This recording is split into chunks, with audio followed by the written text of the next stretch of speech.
Assalamualaikum warahmatullahi wabarakatuh. Perkenalkan, nama saya Rachwa Revalina Mustika Rustiaji dengan NPM 24013010373. Perkenalkan, nama saya Najwa Aila Hadijah dengan nomor NPM terakhir 043. Perkenalkan, nama saya Nabila Maulidia Sarifah dengan NPM 152. Perkenalkan, nama saya Livia Pretimona Gabriela Sidabutar dengan NPM akhir 140. Kami dari kelompok I akan mempresentasikan tugas yang telah diberikan oleh dosen pengampu kami.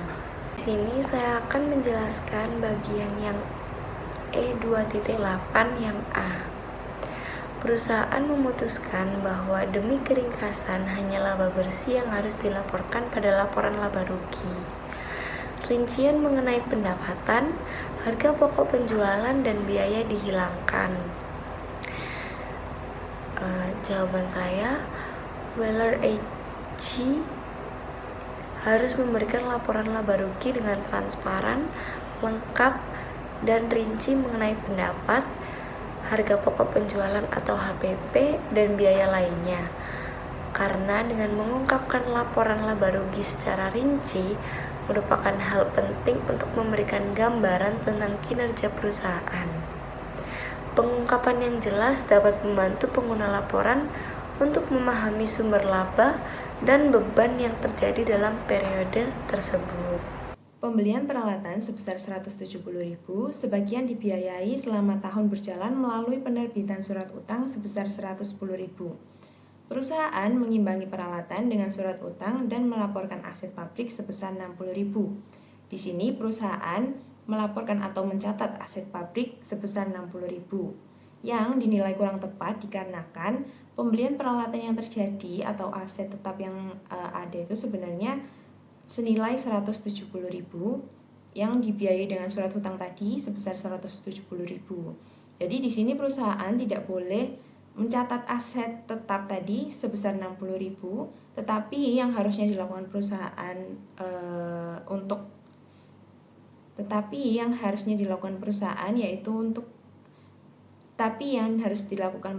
yaitu dengan mencatat aset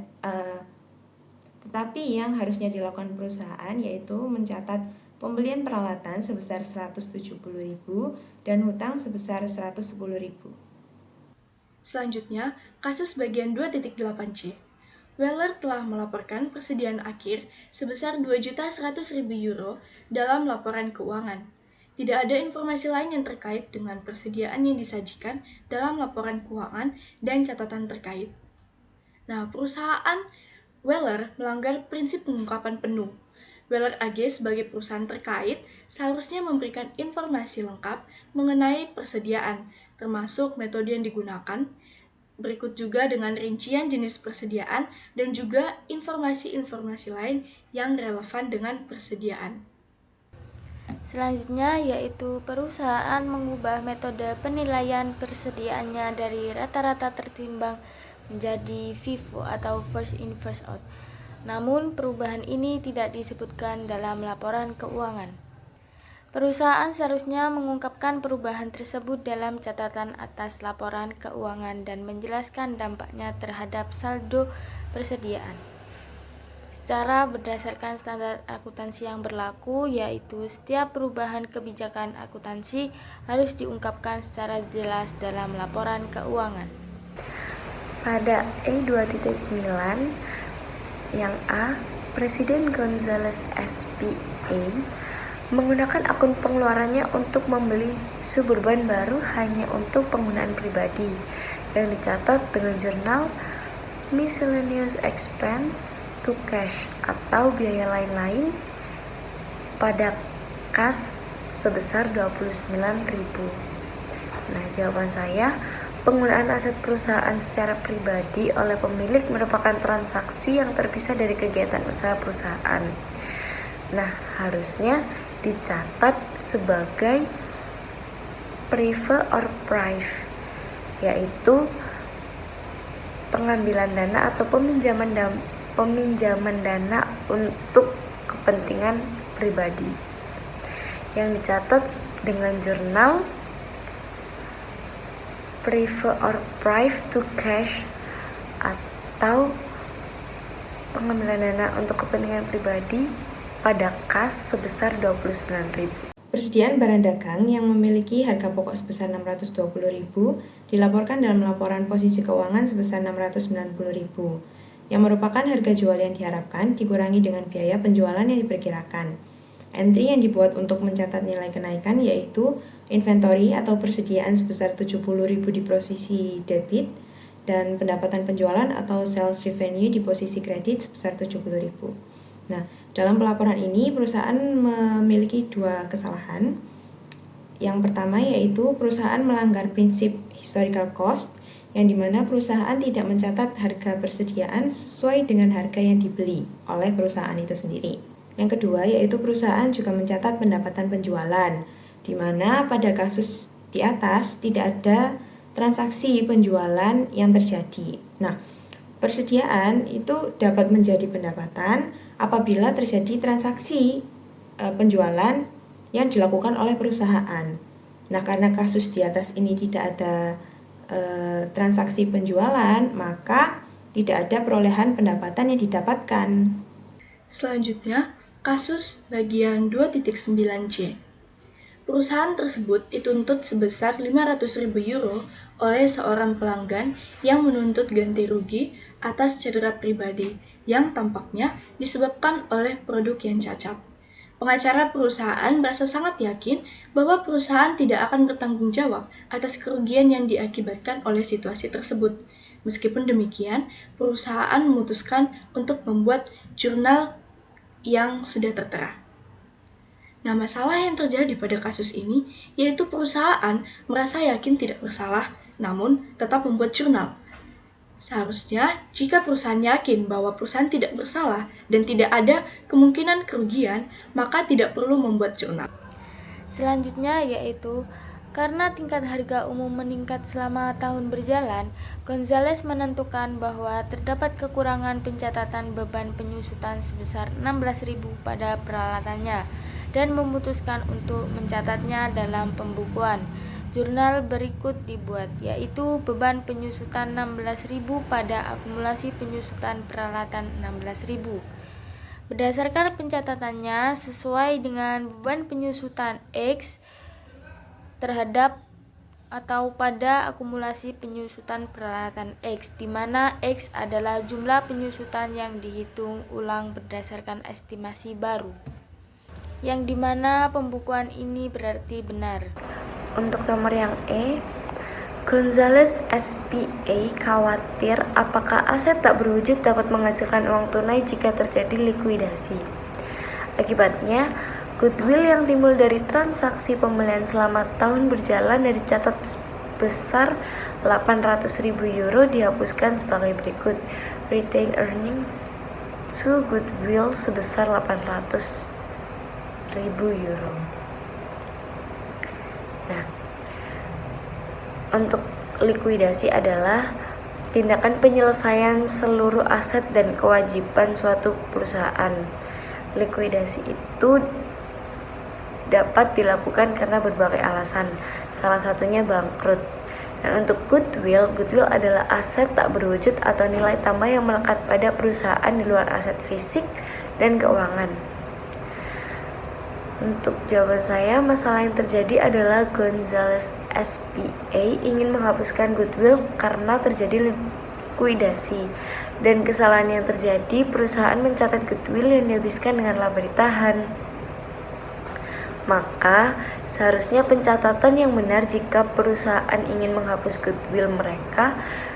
Jurnal yang harus dicatat sebagai berikut: impairment loss of goodwill to goodwill sebesar 800.000 atau penurunan nilai kerugian pada goodwill sebesar 800.000. Karena ada penjualan obral, peralatan yang jelas bernilai 200.000 diperoleh dengan biaya 155.000. Nah, dengan entry yang dibuat yaitu equipment atau peralatan di sebelah debit sebesar 200.000 cash di sebelah kredit sebesar 155.000 dan pendapatan penjualan atau sales revenue sebesar 45.000. Dilihat dari kasus di atas, pencatatan peralatan oleh perusahaan yaitu sebesar 200.000. Padahal dalam kasus tersebut, perusahaan memperoleh biaya pendapatan peralatan sebesar 155.000 dari harga diskon 200.000. Lagi dan lagi, perusahaan melanggar prinsip historical cost, di mana prinsip ini mengatakan bahwa aset yang dicatat harus sesuai dengan harga perolehannya. Yang kedua yaitu perusahaan mencatat pendapatan penjualan sebesar 45.000 atau sales revenue tadi sebesar 45.000 yang seharusnya tidak dapat dilakukan karena kan dalam pernyataan tersebut perusahaan belum melakukan transaksi penjualan yang dapat menambah pendapatan. E2.10 yang A, beban penyusutan gedung untuk tahun tersebut adalah 60.000 yen. Karena nilai gedung meningkat selama tahun tersebut, pengawas memutuskan untuk membebankan beban penyusutan ke laba ditahan, bukan ke laba bersih, yang dicatat dengan jurnal Retained Earnings to Accumulated Depreciation Buildings atau laba ditahan pada akumulasi depresiasi bangunan sebesar 60.000. Untuk laporan laba rugi menjadi kurang akurat karena beban penyusutan tidak diperhitungkan dalam laba bersih. Kesalahan yang terjadi karena langsung dikurangi tanpa melalui laba bersih. Beban penyusutan harus mempengaruhi laba sebelum mempengaruhi laba ditahan, yang dapat dicatat dalam jurnal Depreciation Expense to Accumulated Depreciation Building atau beban depresiasi pada akumulasi depresiasi bangunan sebesar 60.000. Beban depresiasi muncul dalam laporan laba rugi sehingga laba bersih mencerminkan penyusutan aset dengan benar. Setelah itu, akumulasi depresiasi bertambah neraca sebagai pengurang nilai aset bangunan. Bahan baku dibeli pada 1 Januari 2022 sebesar 120.000 dan jumlah ini dicatat dalam akun bahan. Pada 31 Desember 2022, bahan tersebut akan berharga 141.000 sehingga entry yang dibuat yaitu persediaan di sisi debit sebesar 21.000 dan keuntungan atas persediaan di posisi kredit sebesar 21.000. Dari pernyataan tersebut, perusahaan menganggap harga jual dan harga beli sekarang sebagai laba. Hal tersebut melanggar prinsip konservatisme di mana penjual mencatat laba secara tidak nyata. Padahal, perusahaan tidak boleh mencatat laba atas persediaan tersebut apabila tidak terdapat atau tidak terjadi transaksi penjualan. Pada kasus di atas, tidak terjadi transaksi sehingga perusahaan tidak dapat mencatat laba dalam kasus tersebut. Selain melanggar prinsip konservatisme, perusahaan juga melanggar prinsip historical, yang dimana dalam pencatatannya, perusahaan mencatat persediaan sebesar 21.000. Padahal bahan baku awal yang dibeli yaitu senilai 120.000. Padahal prinsip historical menyatakan bahwa aset yang dicatat harus sesuai dengan nilai perolehannya. Maka di sini agar sesuai dengan prinsip historical tersebut, maka pencatatan persediaan yang harus dilakukan oleh perusahaan yaitu sebesar 120.000. Selanjutnya, kasus bagian 2.10c. Selama tahun tersebut, perusahaan membeli peralatan melalui penerbitan saham biasa. Saham tersebut memiliki nilai normal 135.000 yen dan nilai wajar 450.000 yen. Nilai wajar peralatan tersebut tidak mudah ditentukan. Perusahaan mencatat transaksi ini sebagai berikut. Dengan peralatan pada saham modal sebesar 135.000 yen. Perusahaan mencatat transaksi dengan mendebit akun peralatan sebesar 135.000 yen dan mengkredit modal saham dengan jumlah yang sama. Itu adalah kesalahan yang dilakukan oleh perusahaan. Namun, berdasarkan standar akuntansi yang benar, nilai peralatan seharusnya dicatat sebesar 450.000 yen karena nilai wajar saham yang diterbitkan lebih relevan daripada nilai normal. Jika ada selisih antara nilai normal dan juga nilai wajar saham, maka selisih tersebut seharusnya dicatat sebagai agio saham atau additional paid in capital. Maka, dengan adanya perbaikan tersebut, pencatatan jurnal yang benar adalah peralatan sebesar 450.000 yen pada modal saham sebesar 135.000 yen dan agio saham sebesar 315.000 yen. Dengan catatan, peralatan dicatat sebesar nilai wajar saham yang diterbitkan. Modal saham dicatat sebesar nilai normal saham yang diterbitkan, dan agio saham dicatat sebesar selisih antara nilai normal dan nilai wajar saham.